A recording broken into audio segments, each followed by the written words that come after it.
Ni hao, ye fearfully wonderful. I am Zhongxi, and for this year's resolution, I decided to take on PewDiePie's book reading challenge for 2025. As a lover of books yet bound by horrendous procrastination, I am hoping this encourages me not to fall for the pretensions of lack of time and whatever else, and that reading becomes something that sticks through my daily routine. Thus, this video is made chiefly for my future self to feel bad about trailing off from commitment. But another reason I was drawn to Mr. Deepai's reading list was because I've been in the past more so interested to expand my awareness and perspective of literature, philosophy, history, and religion, and I was surprised to see him seemingly being blessed by Eastern or Buddhist wisdom over the past few years. And so to join my childhood hero's exercise should render me proud of having a more informed view of how the great men and ladies of antiquity internalized the world, and perhaps his recommendations are an accessible start. Also, many of them are free or cheaply found on Kindle, making them easy yoinks. Tao Te Ching, or the Book of the Tao and How It Manifests Itself in the World, is a key foundational text for Taoism, softly attributed to Lao Tzu, who derives wisdom from his experience of his revelation of the ineffable Tao, meaning way. The Tao is a substantive emptiness that permeates all manner of existence, life, and being. A silent darkness that is as a deafening radiance to the buckling, jaw-dropped, and awestruck authors, pursuit of which can only manifest in abstractions and analogy to our earthen realm, in our relationships, or in our self-actualization. Of this they state, quote, "There was something formless and perfect before the universe was born. It is serene, empty, solitary, unchanging, infinite, eternally present. It is the mother of the universe. For lack of a better name, I call it the Tao. It flows through all things, inside and outside, and returns to the origin of all things. The Tao is great. The universe is great. Earth is great. Man is great. These are the four great powers. Man follows Earth. Earth follows the universe follows the Tao follows only itself." This framework of discovery and inference found on the heels of this self-affecting Tao, just as, for instance, sourcing a man's greatness from the Earth's greatness, from the universe greatness, and so on and so domino, was a delightful one for me, helping me pause with and walk alongside the author's concepts. For example, an immediate hold-up I had in the beginning was this saying, quote, "Not to desire material things is to know the freedom of spirituality, and to desire them is to suffer the limitations of matter." My immediate friction was in this apparent diminution of the material and the pleasure of this wonderful world. I was like, well, does he mean to reject the body? What's the matter with matter? Can one desire non-desire? I suppose I was just apprehensive on presumptive stereotypes I have of Buddhism or Eastern practices, namely on loving ascension than loving the base, or for loving the distant rather than the immediate. But the author helped me quiet such sentiments. Quote, "Yet these two things, matter and spirit, so different in nature, have the same origin. The unity is the mystery of mysteries." These juxtapositions in language were what slowly made me appreciate and start down the road of this subtle framework, of certain principles born of the uncertain. In a sense, what I perceived as contrary sentiments softened me to look beyond agreeing or disagreeing with the author and focus in on the pulses or subtle bumps the language gave my own self. And what fascinated me about the apparent friction I had with the meaning of a lack of desire, and presuming the author was content to literally throw it all away, was in how I readjusted my definition based on what I found about desire that could feasibly be discarded. Basically, it's like the author offended me, then caused a recoil, then left me to preserve whatever about desire I found defensible. And thus, the intangible concepts the author gets at are revealed. Again, they say, quote, "The wise attend to the inner truth of things and are not fooled by outward appearances. They ignore matter and seek the spirit." Again, the surface reading is ignore matter. The physical isn't important. Plain and simple. And so I reflected on my offense and argued that he must not mean the corporeal, but the, shall we say, the over-materialization of matter? It's not the desire being discarded, but desiring desire, to want simply because, to be rather than not to be. This is what I interpret outward appearance to mean, and calling it an appearance rather than the actual substance is a wondrous way of looking at the value of fasting, chastity, and various ascetic concepts.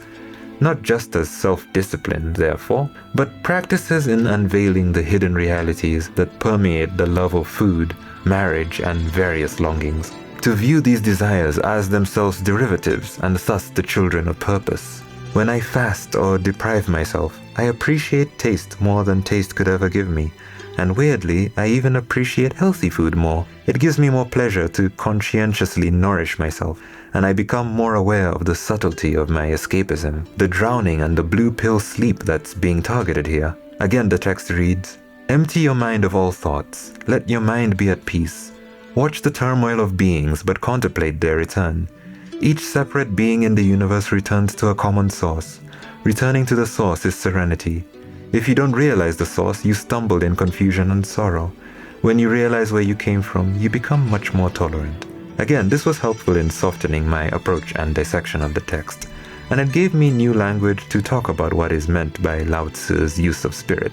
My reflections take on systemic meanings. For example, laws, constant variables, mechanics are spirit under this proverb because of the interplay and intersections of these simplicities that give rise to perceived tumult. But also under this view, I would argue that spirit is not necessarily immaterial.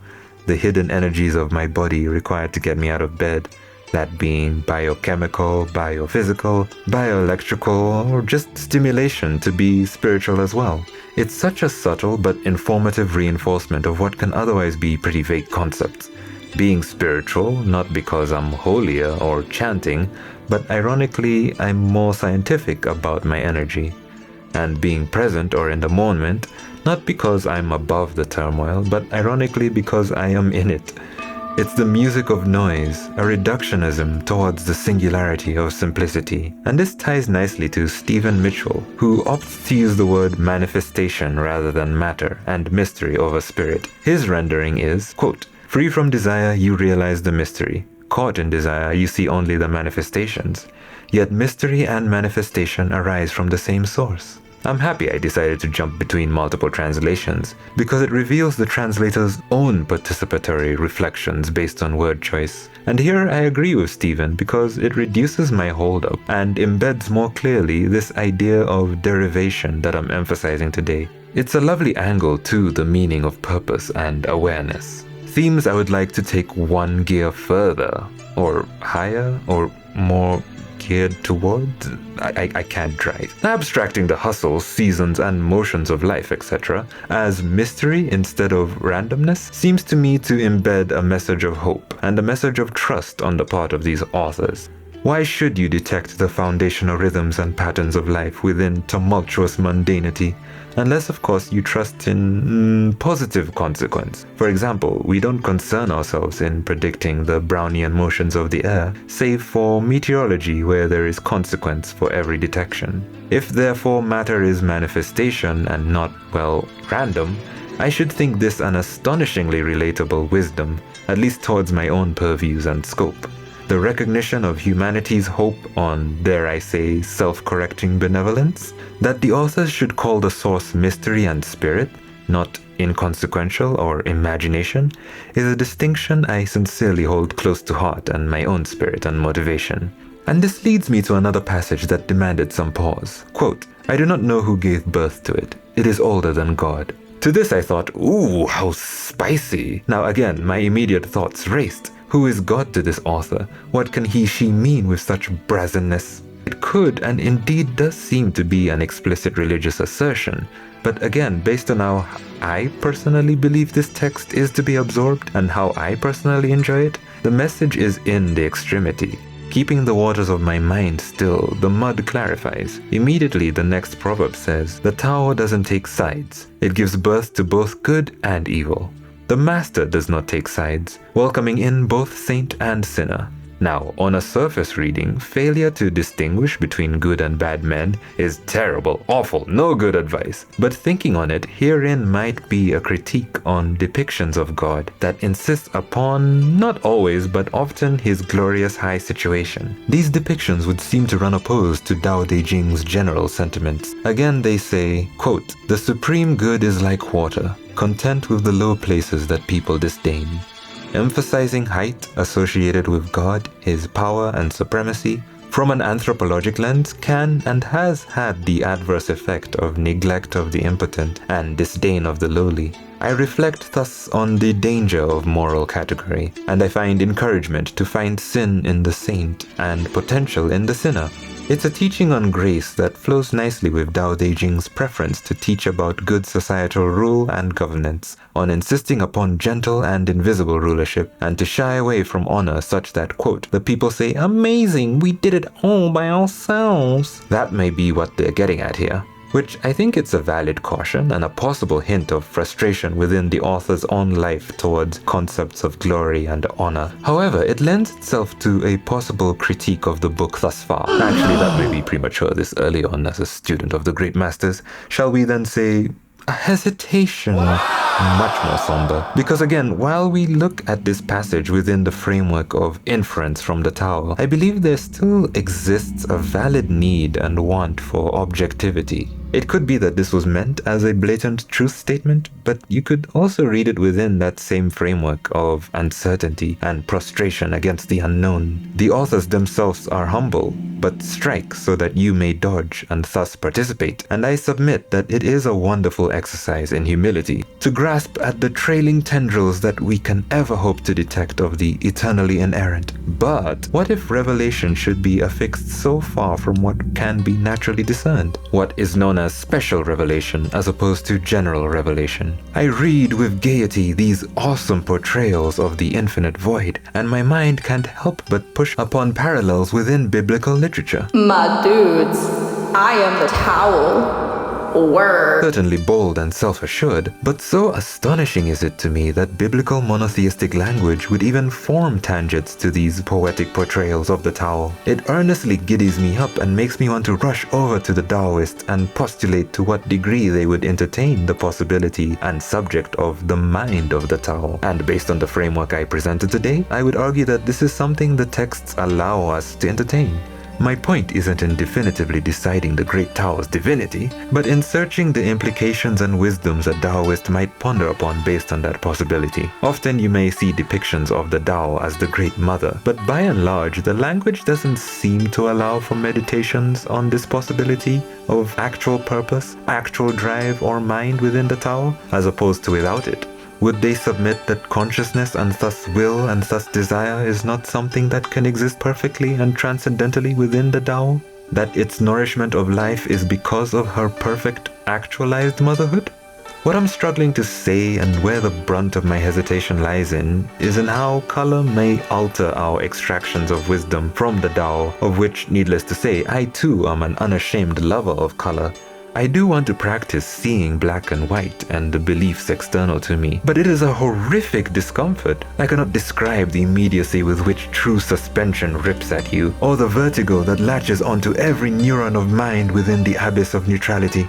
The book continually asks me to diminish desire and to let go, but I find value in diminution because of desire.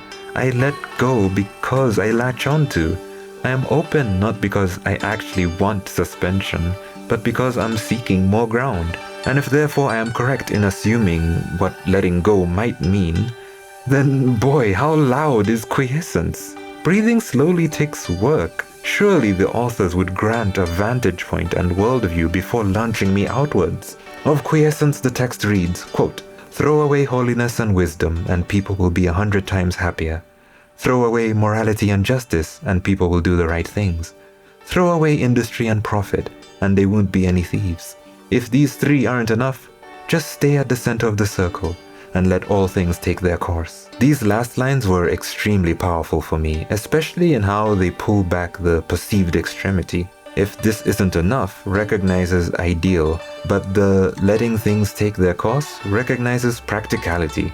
And this is my struggle, this is my flux. Ideal versus real. Do I settle or do I strive? To which I think the authors would say, yes! So it's my call, but because I hope and I trust, my settling is only from inability, not tolerance, and certainly not a contentment with entropy. And so even this simple word let can change based on hope. If I settle in my inability, I am therefore trusting in cosmic benevolence. My hope is that the Great Mother will actually provide. that Mother Nature's mind will actually keep life from the brink. That is why I find the intense thrust of these first lines an extremity to pull back from and recontextualize. But if the Great Mother is actually impartial and actually indifferent, then what positive thing am I trusting in? In what sense is the word let? Contentment? Resignation? What is my striving and/or my settling if it's all the same? My apprehension is that in some cases, the center does need definition. I believe immutable external sources help informing our circumference.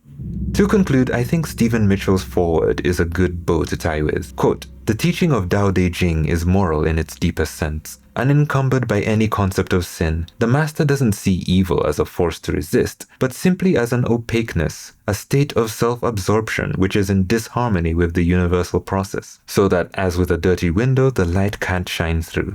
This freedom from moral categories allows him his great compassion for the wicked and the selfish. I mentioned earlier how morals without category is horrifically bad advice, and thus I don't take Mr. Mitchell to be literally advocating freedom from distinction, as much as he may be admonishing pretense, ostentation, and conspicuous righteousness, to borrow from Sam Torode. My fear is that imprecision on whatever is actually being resisted here invites the flux I mentioned. The sentiment of Tao Te Ching, once internalized and recontextualized, makes sense, but I don't trust myself that the work should fall on me to defend all connotation. Is it that I don't take him to mean what seems plain to me, or that I cannot take him at face value, that I have to color in order to see? This book has, probably inadvertently, terrified my supra-empiricism. I consider myself open, but not tolerant. I cannot open without first being closed in something. Without foundation and without concept, how can I know disharmony? And therein lies my apprehension. Otherwise, I love some of the places these sayings take me.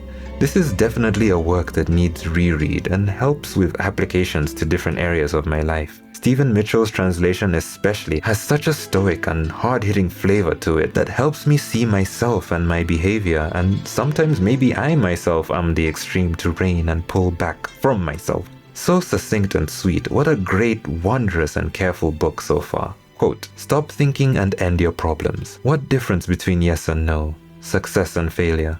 Must you value what others value? Avoid what others avoid? How ridiculous. Other people are excited as though in a parade. I alone don't care. I alone am expressionless. Other people have what they need.